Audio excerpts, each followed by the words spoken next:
Hey, it's Doug. Excited to talk about a brand new book. It is called Lasting Ever: Faith, Music, Family, and Being Found by True Love. And I've got both of the artists, the husband and wife team of Rebecca St. James and Cubbie Fink. Welcome.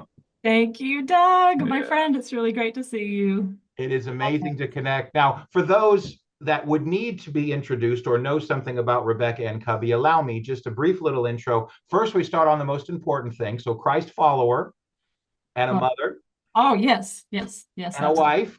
Yes. And then we can throw in Grammy and Dove Award winning artist, also an accomplished actress, author, and podcaster.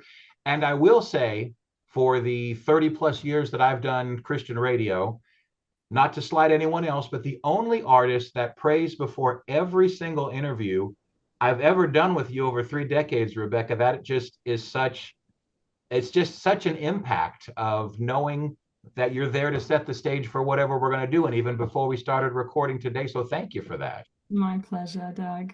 Thank you. I've always felt a kinship with you, and you have the same heart. So I love that. Thank you for just being so God honoring all those years. And Appreciate I you. know how amazing and awesome you and your family are. So, Cubby, I can only imagine that you are up to the task of awesomeness. But He I is certainly awesome. hope so. let me just say that we're joined by Cubby, Rebecca's husband for the last 14 years, also a Christ follower and a father and a husband and founding member of Foster the People, executive producer on Rebecca's most recent studio album, film producer, director, most recently for the film that everyone needs to see and needs to win a lot of awards, Unsung Hero. Of course, the story of Rebecca and the family coming from the land down under to Nashville, three beautiful kiddos, and making time for us today, really, for all the stuff that you guys are juggling. Thank you for that. Sure, friend. Absolutely. No Yeah, it's great to worries. be here. Well, here's the thing. I got to start at the beginning. So when I first saw this title and I'm go lasting ever, I'm like, lasting ever. That makes me think about happily ever after, but there's got to be something to unpack there. Yeah. Yeah. I mean, that's exactly where we kind of started with this whole idea of this title of the book, was there's a longing in all of our hearts for an everlasting love or happily ever after in life, a love that lasts. And also I 100% believe a love that lasts on a spiritual level too. Just we long for connection with God. As human beings, we're just built for that.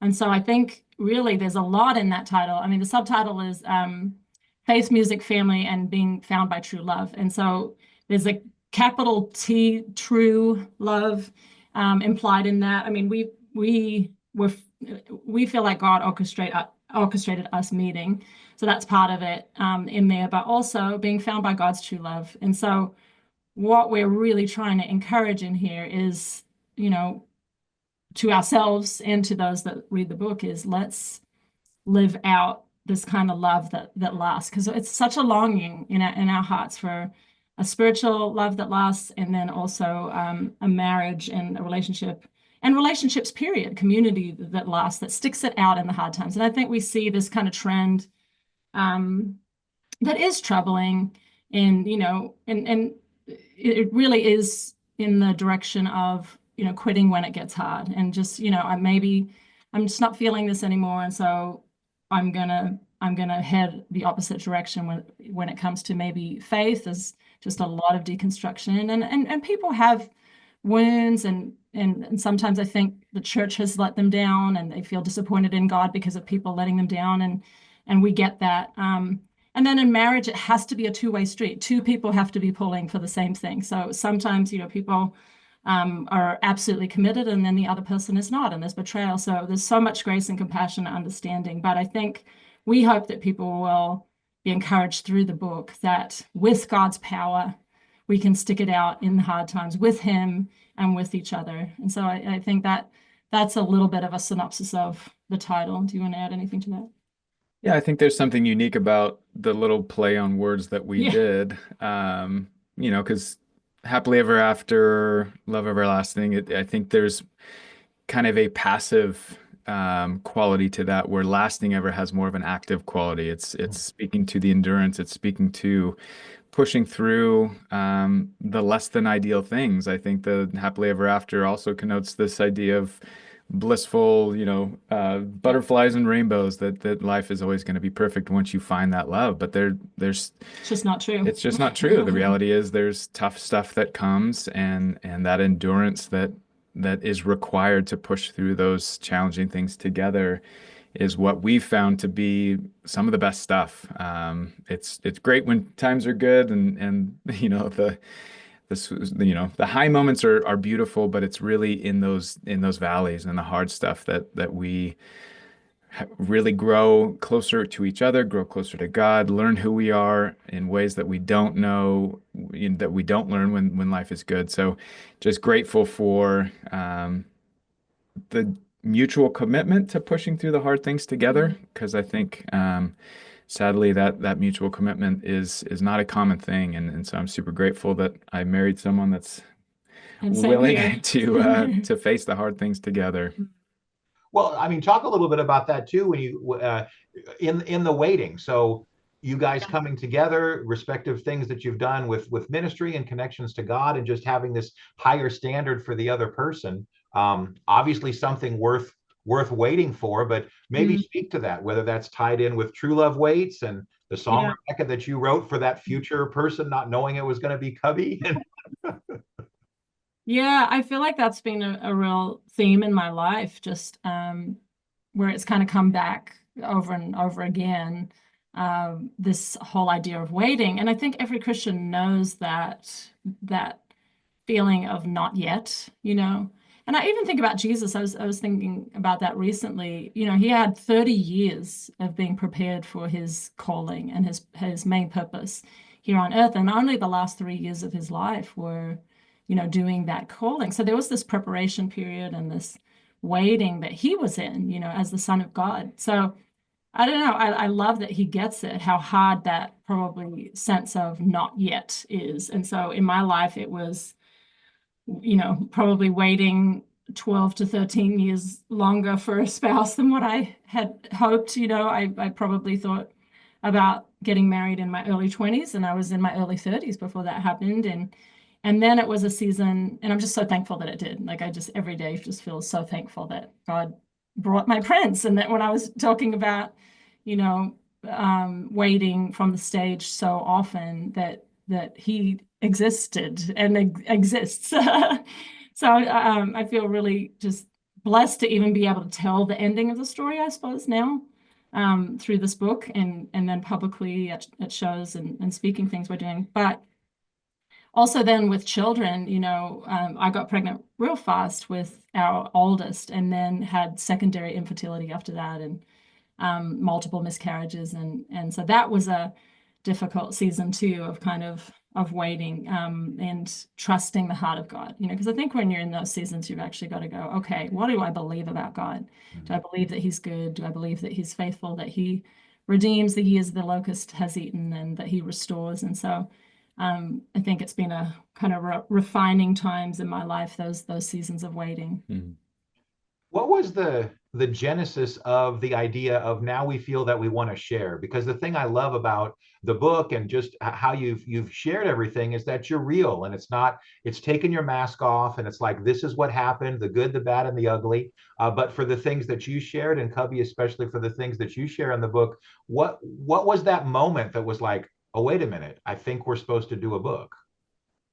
Yeah, it was interesting because I think from fairly early on in marriage, just with the unique things that God has called us to, and some of the things that we've been able to experience based on the things that, are in alignment with our calling, I think we had a sense that there was probably a book in our future. But I think we both felt like it was a little bit further down the track when we were older and wiser, and it was actually through a conversation that I had with one of the producers of Unsung Hero. He and I became very close through that process. And we had lunch one day, and he said, "Hey, I've been very encouraged by your and Rebecca's story. And I think there's a lot of people that would also be encouraged by it." And he said, you look around, there's just a lot of people struggling in their faith, struggling in their marriages, struggling in their relationships. And you guys have pushed through some struggle and come out on the other side, loving Jesus, believing the Bible is the truth of the Word of God. And he just felt like it was a powerful testimony. And so that kind of got the wheels spinning for both of us, and sat with it and prayed about it, and felt like, okay, maybe God is calling us to step into this. And it really was.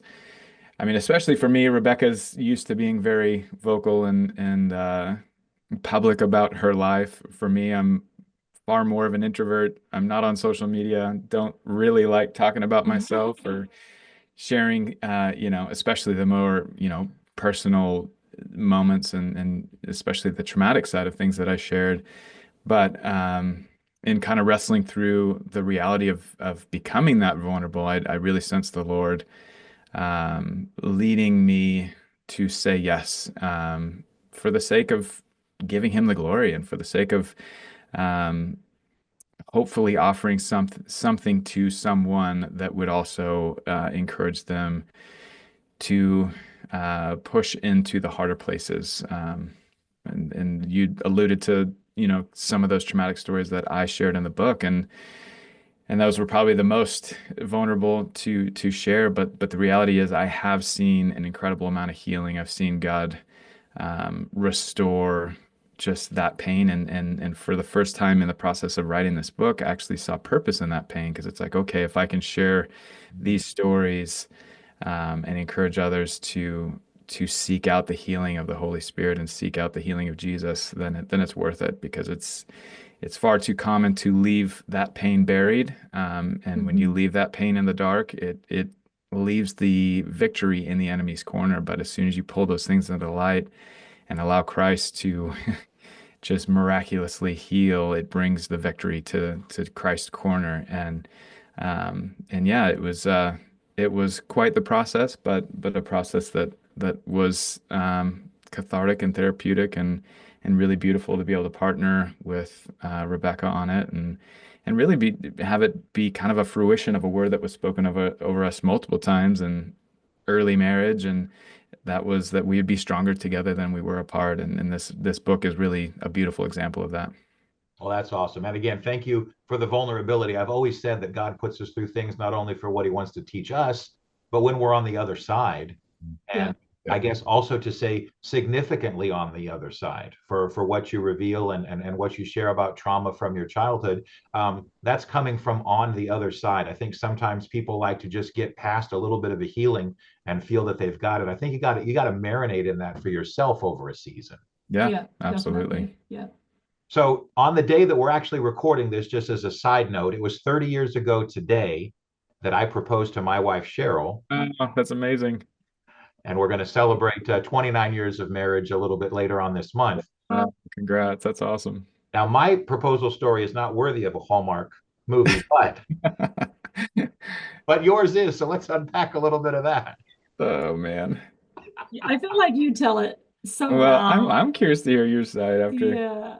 Yeah. all Well, these he years. usually tells it because I feel like in the book you can tell, I mean, our different writing styles for sure. And he's so cinematic in how he describes, what he's experienced in his life. And so he describes our engagement story just very, very well. But the remarkable thing is that I didn't know that he was going to propose actually. So he was back in Nashville with me for Christmas with my family, and we'd been dating for 9 months, and just, I mean, we had implied I love you to each other, but we hadn't actually said I love you. So I had no idea that this was coming. We hadn't talked marriage. I think we were both in love with each other. I mean, I don't think, I know that we were. And, I knew that he was the one. I knew I had admitted all that to myself. And, but yeah, I probably still thought it was a little bit off just because we hadn't, or a bit farther off because we hadn't talked about it. But we were, yeah, at my parents' house Christmas Eve, and it was pretty late. We'd watched It's a Wonderful Life, and as a family, and most people, I think, were sleeping, and so he's like, "Hey, why don't we go out for a walk in the snow?" And it had miraculously snowed that Christmas, and it never snows in Nashville, as you know, Doug, at Christmas anyway. And so it was just amazing. And he's like, "Hey, yeah, let's do that." And so we walk up the hill, and I see these like lights, like just like candles, like making this path. And I mean, it was literally like out of a movie. And then I see this tree and this presents under the tree. And I mean, it was amazing, like decorated tree, like so, so beautiful. And he had just designed every part of this thing. And even that God coordinated with him with the snow. I mean, just a blanket of white everywhere. And then he'd written a letter to me about all the things that he loved, and that was like a scroll. And I mean, and it said "Love Cub" at the end. So I knew at that point like something was happening because he had not said that before. So, and then, there's all these layers to it, very thoughtful, all outlined in the book. And then he proposed to me and I said yes. And 4 months later, we were married. And I think one of the beautiful things that I look back on is how quickly God can turn our lives around, how quickly he can change our circumstances. Sometimes we think, oh, this is going to take, forever for these dreams of my heart to come true, and sometimes it does. There was a long wait, but how quickly he can turn our whole lives around. It was just so beautiful to see. And again, just so thankful that he brought this man and prepared him for me and me for him. That's awesome, man. Cubbie, raising the bar there. Every time I hear about amazing proposal stories, I'm like, man, that is epic. So It was a lot of fun. And I mean, one of the craziest things was the snow, because shortly after I'd purchased the ring, I had this image of, taking a knee in a fresh blanket of snow under the moonlight. And then come to find out that she's inviting me out to Christmas. I was like, oh, well, maybe we'll get some snow. And then I come to find out that it never snows in Nashville on Christmas. And there was rain forecasted for the entire week. And then a couple of days before Christmas Eve, the forecast changed to snow. And I was like, could it be? And sure enough, we got a fresh 3 or 4 inches of snow, and then the clouds cleared and we had stars and moonlight to kind of light Crazy. this whole scene. It was pretty incredible. yeah, they talk about little God wink moments. I mean, that was Totally. like Yeah. God nod, high five. I got you. Yeah. Mhm, Yeah. mhm, 100%. mhm. That's awesome. Well, I'm curious if you could jump back in a time machine like Marty McFly's DeLorean and go back to your younger selves. Is there a particular chapter or message or something in the book that you're sharing now that wish you had sort of had knowledge of back then? That's a good question. I think similar to how when you watch a movie, generally, there's going to be this happy ending that, things are going to resolve. Now, there are some like, kind of movies that tend to the tragedy, towards that bent, and so don't end well. So there are those, but the bulk of movies end in a hopeful way. And I think you can kind of settle in to the experience of watching an hour and a half, 2 hours of a movie, because you know that it's going to resolve, and that you know that there's going to be good and beauty, and a hopeful ending. And I just think if the younger Rebecca could have settled a little bit more into that idea of, and I knew it, and my heart knew it, my spirit woman knew it too, and I was walking in that, like, God, you're good, and you're going to look after me through the waiting, for him, and then the waiting years with fertility, and then, other parts of our lives too, of just like really, really knowing it in every fiber of my being. I think that that's what I would say to my younger self, like, just settle into enjoying right now, trusting that it's going to work out, it's going to be good. And because I think I can tend to go to a place of worry or fear, or like worst case scenario, and kind of mull on that, just to feel like, oh, I'm preparing in some ways for the worst. So if the worst happens and, my prince doesn't come, or I can't have more children, or these kind of things, at least I'm prepared. And so maybe it won't hurt so much. And I don't want to live that way. I want to live in a place that every fiber of my being is just going, Lord, thank you for this day. And even if on this side of heaven things are not perfect, I'm so thankful for all the tremendous good that I see in my life right now. And thank you for who you are, and you're with me, and all the good that I see in my life. And so I think that's what I would have liked to have lived more in my life, of just trust that he's going to work things out just in every fiber, and worry less, fear less. Yeah. What about you? Yeah, I think a lot of the way I wrote this book was almost writing it to my younger self, and Hmm. and I kind of wished I would have had a book like this in some of the seasons of struggle. Um, so I definitely had that in mind as I told these stories, hopefully encouraging not only my younger self, but people in similar situations. And it's funny, I heard a podcast recently with Paul McCartney as the guest, and he was asked a somewhat similar question, and his advice was, "Don't worry, it's going to work out." And that's, coming from a guy that doesn't necessarily share our faith perspective, but I look back on my life and all the things that I have worried about um, have worked out, Yeah. and sometimes they've worked out different from the way I would have hoped or imagined, but they've worked out in the way God has intended. Mm. And I think we can get very consumed, like Rebecca was saying, in worrying about today, or worrying about the future and having that steal the joy of today, which is, worrying cannot add years to our life. And if anything, it can subtract them. Yeah, So that's it's, true. I think just knowing that God is invested in the details. He's ingrained in our lives in ways that we can't even imagine, and He's molding and shaping us even through the hard stuff. And it will work out. And again, it may not look the way you may hope or intend, but it will work out as you continue to honor Him with your life and submit things at His feet. So, yeah, I think worry less would be a good one. And I also would imagine it would be good that the two of you both coming from sort of, the career aspect, that you both have music and success and different things along that line. So there's not like you can commiserate with each other over similar challenges. No one's like awestruck with I was a Yeah. garbage guy. Enough, no offense to them, but Yep. I think that was huge. When I was getting ready for this, I listened to a couple of the other interviews that you did, including Jeff Allen's therapy session. I mean, his Oh, yeah. podcast That was with you guys. fun. That Yeah, was it was that was fun. interesting. And you said something on that one, Cubby, that I had to write down. Fame scratches the darkest itch of our humanity. Mm. Unpack that one a little more. I was like, oh, Yeah, I think there's an inherent lie in this allure of fame, and I think, I mean, it's most readily played out in today's culture just through social media. And I think there's a deep desire to be known, and I think that's ingrained in us. We were designed to be known. But the reality is we can only be known to the fulfilling degree that we desire by our Creator.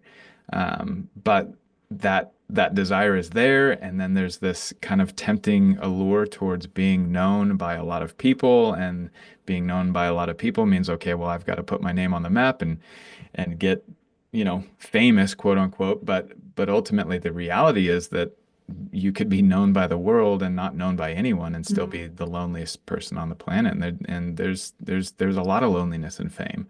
But speaking directly to that quote that you heard on the other podcast, I think there's the lie. I think a lot of it stems from one of the first lies in the garden, and the enemy was tempting Adam and Eve with, "Do you want to be like God?" Yeah.